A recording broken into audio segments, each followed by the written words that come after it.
I'm here to challenge you to rethink the purpose of your life, your very existence in a new and completely different way.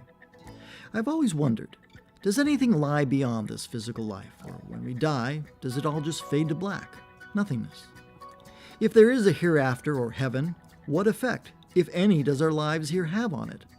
Are we judged while on earth? Is there an overseer? Okay, I know what you're most likely thinking. We're in for another God and heaven-hell talk. Well, not so fast. Now, I want to give full disclosure at this point. I'm not all that sure about the existence of an all-powerful deity. And just because I don't believe in one, that doesn't mean I don't hypothesize about the possibility of an infinite existence. I've always had questions about what, if anything, lies beyond here. I've never been one to follow or even really understand God, religion, or faith. Too many unanswered questions for me, and too little room for debate. I've always been bothered by the religious tales about heaven and hell, the rules, the judgment. That didn't make much sense to me either, because one thing kept bothering me. We live in a finite physical world, so how could anything here have an effect on an infinite existence? And why has no one ever brought up this quite obvious contradiction? I've been particularly bothered by the fact that according to people who have had near-death experiences and claim to have had a glimpse of the hereafter, everything they see are images with common Earth references like angels, beautiful forests and lawns, stunning oceans and lakes. It's like he died and went back to a perfect Earth. I can't imagine that heaven or infinity with all its vastness would look anything like here, or even look like anything we can imagine. It is, after all, infinite. I'm not discounting what they claim they saw because I think they actually saw something. But I had to ask myself, how could a human brain have any way to perceive, understand, and communicate a realm so vast as infinity? I think understanding infinity goes way beyond the abilities of the human brain to comprehend. So maybe this is where the mind comes in. The brain is purely based in the physical. All its references and comprehension are based on what we perceive here. How could anything in the physical understand the concepts of an infinite existence? Well, that's where I think the mind comes in. The mind, I think, actually transcends the physical. So maybe what the mind does is simplify those images as best it can, making what the mind sees easier for the brain to comprehend. But even with the mind translating, the brain is still not going to get that massive amount of infinite information down to a point where the brain understands it exactly right. It's just too big and vast. So we are left here with just a general idea and a lot of assumptions. So that's what I think happened with those folks. They were faced with complex, overwhelming information, so their minds simplified it as best it could, giving the information they witnessed common, human references and symbols for the brain to better comprehend and understand. But since there are so many things in infinity that we would have no concept of understanding while in this physical form, we are just left to understand what we can, the best we can. So let's get to that big question. Is there a God? I think that depends on how you define what God is. Based on my perceptions and observations, if you define God as an all-powerful being or presence that oversees the world, judging your actions while here on earth and then deciding which direction you go in some type of judgment, I think you would have many problems with the logic of that hypothesis. And I base this on the simple fact that actions experienced in a finite physical realm, like we're in right now, could not possibly affect an infinite spiritual or energy state. Finite cannot affect infinite, period. It's like saying a single grain of beach sand, and we'll use that to represent finite, could affect the existence of the sun, infinite. Well, good luck with that. In the physical state, we are all faced with limitations in what we can and cannot do. That's what physical is. That there are no rules in an infinite existence. Everything in the physical basically has a shelf life. It all ends at some time. And because this physical life has an eventual conclusion, I submit, its importance in an infinite existence would be zero. There is a definite beginning, middle, and end to our lives here. But in an infinite existence, there are no such rules. The rules of the physical have no meaning there. It's an infinite existence. So how could anything here have any meaning there? It can't. So it doesn't. Let's assume there is no classic religion-based God. What are the other possibilities? I think it helps to first establish what we actually are. We are beings in a physical realm, but there is much more to it than that. As physical beings, we possess energy. All living things are made up of energy, and one very wonderful thing about energy is it's perfect. And once it's created, it always exists. Energy lives forever. So when our bodies die, the energy within those bodies doesn't die, it continues to exist forever. So since we are all perfect infinite energy, we don't need to seek out God because each and every one of us is God and always has been. We are all part of this perfect infinite energy matrix. We are all energy and we are all one together. That is our true infinite state. So when we talk about an afterlife, it's really not what you think it is. By saying afterlife, you are assuming that it comes after this life, but we really haven't gone anywhere. Remember, energy is infinite. So our energy is not just here in the physical, it's also in the infinite. It's everywhere. We are everywhere. So don't worry about where you go at the conclusion of this physical life because you're already there. Trying to imagine that non-physical infinite state truly boggles the mind. Our infinite existence would be nothing like the physical. In fact, as hard as I try, I can't even comprehend the vastness of infinity. But one thing I do know, the hereafter, or infinity, is the true definition of perfection. There is no war there, no violence, no greed, no hate, no judgment, just perfection. And even though I'm talking to you right now in this physical plane, our energy also inhabits the infinite. Like I said, we're there right now. We are both here and there at the same time because in infinity, there is no sense of place or time. Only in the physical do you perceive this.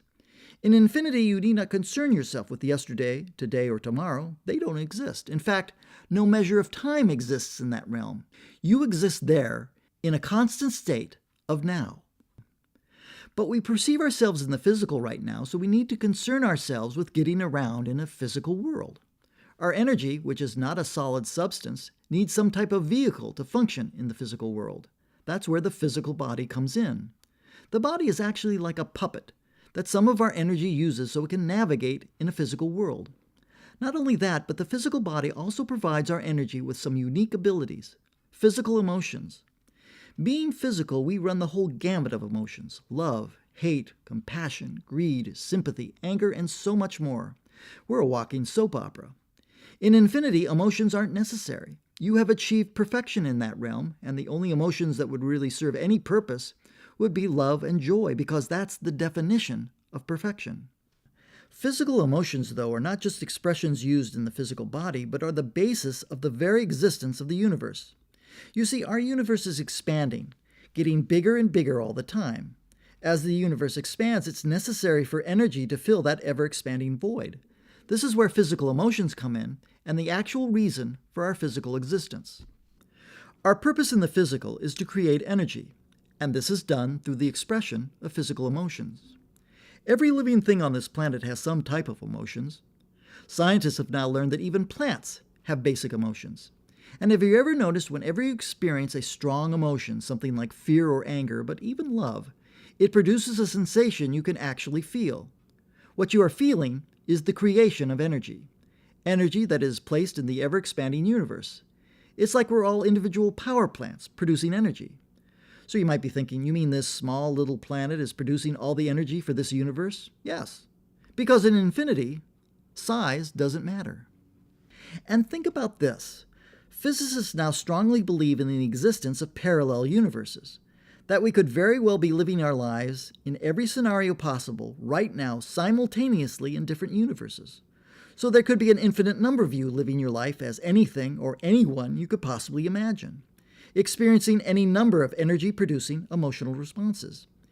You see, we may just be one planet here in this universe, but there are actually an infinite number of universes, each with an energy-producing planet Earth, so yeah, there's enough of us to go around.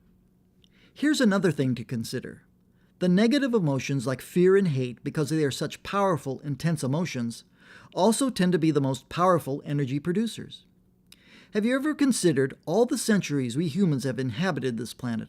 All the advances and evolving we've done as a species, the one thing we've never been able to control is our propensity for war and violence. I cannot remember a time when there hasn't been some type of war or conflict happening somewhere on this planet. Then you have the complex emotions of racism. How long have we been battling that demon here in the U.S. alone? Not to mention the nationalism in Europe and tribal racism in Africa. We have never been able to evolve past these base emotions. Why? Maybe we're not supposed to. Remember, our purpose here is to produce energy, and it's done through the expression of emotions. And the more powerful the emotion, the more energy is produced. And can you think of any emotions more powerful than hate, greed, and jealousy? Prime emotions in war and racism. Here's another thing that's always baffled me. With all the wars and violence we've experienced throughout time, we have never gone all the way and blown this planet up. Sure, we've come very close several times, but we have never seemed to actually pull that trigger. If you recall the Cuban Missile Crisis, we came within a hair's breadth of ending it all. We were marching towards the doomsday scenario, fingers on the buttons, at the ready, when suddenly a solution and sanity was resumed. I can think of other situations, including the Cold War, where we've come close to the threshold and then suddenly backed away. And I'm beginning to understand that the destruction of this planet is not in the realm of universal possibilities. The existence of this planet is for reasons far more important than what we mere mortals think we have planned for it. And actually, as mortals, we really have no control over any of this. The control we think we have, along with everything else, is just an illusion. So this life here is really nothing we ever thought it was. We have been laboring in this illusion that this life is the central point of our existence when nothing could be further from the truth. We are all essentially marionettes, our strings being controlled by our higher energy selves. We are inhabiting one big stage and we are the performers. And like anything on a stage, nothing here is real, it's just a play. But this is really much more than just a play. We exist physically in a type of an amusement park. Think about this for a moment. Some of the most intense emotions are created in an amusement park. Have you ever been in one of those crazy loop-the-loop roller coasters? They can scare the crap out of you. And out of that experience, you created energy. Well, that's what this place is for. And as energy beings, we kind of get a twofer here.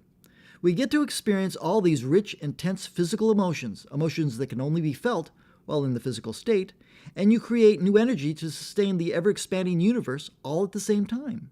And just like an amusement park, nothing here is real. It's all set up just to create emotional responses. But don't bad things happen here that hurt people? Well, who's really been hurt? Remember, we are all on a stage performing this multi-part play called physical life, so no, your eternal energy, which is all that really matters, suffers nothing. Sure, you have some people here involved in violent negative events, but just like in a play, those people are simply performing a role. At the end of the play, is their energy dead or injured? No. Their energy is just fine, and that's all that matters because your physical body is just a temporary vessel that houses your energy during its temporary physical existence here. Remember, nothing here lasts forever. So this is a realm for experiencing emotions and generating energy using this physical form. And for many, most in fact, this physical existence and experience is their total focus and awareness. This is all they perceive while here. But for some, just accepting this physical existence only is not enough. Some have questions beyond all this. Well, your answers are here, waiting for you. You just have to release your lifelong preconceived ideas of what this life is and what it's not. You have to realize that only you can find your truths and answers. This is where following religions and spiritual leaders can be a tricky thing, because through them you are not discovering your own path, but rather following someone else's.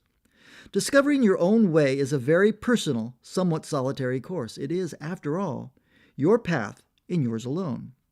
You can listen and learn from others, but understand, the information you receive from others is meant only as suggestions on a direction you wish to take. They are not orders to follow. The orders are given by you and you alone. You are the master navigator on your journey through this perfect physical life. So how can this be achieved? How can you begin to find your perfect path? One of the best ways I've found is through daily meditation. Just finding as little as 20 minutes a day, every day, to be by yourself and alone in a quiet, calm state. Meditation starts the process of creating a balance between mind and body, and this is the key.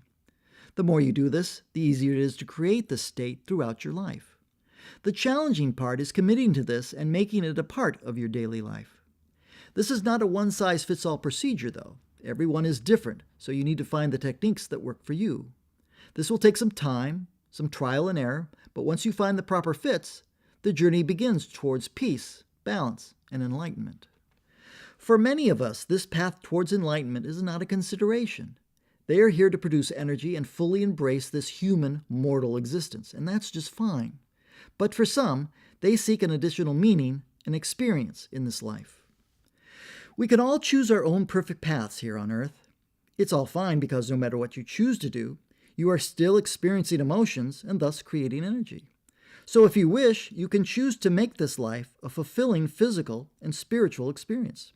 And remember, don't concern yourself with others. They are on their own perfect paths as well. Don't worry about the direction they take, and don't ever judge them. Remember, this is all a temporary situation. Nothing, including our physical existence or anything we do here, lasts forever, so don't sweat it. It is time for you to create your own perfect physical existence. Experience and revel in the full range of physical emotions, emotions that can only be felt while in this physical condition. Fully understand that this experience is only temporary and in no way can influence or change your perfect infinite energy selves. Now, many folks will find this explanation of existence beyond their ability to comprehend and reject it, and that's just fine. It is not our place to accept or reject anyone else's path. For them, their path is perfect. And remember, we are all perfect. Everything is perfect. So go out there and create and experience your perfect existence.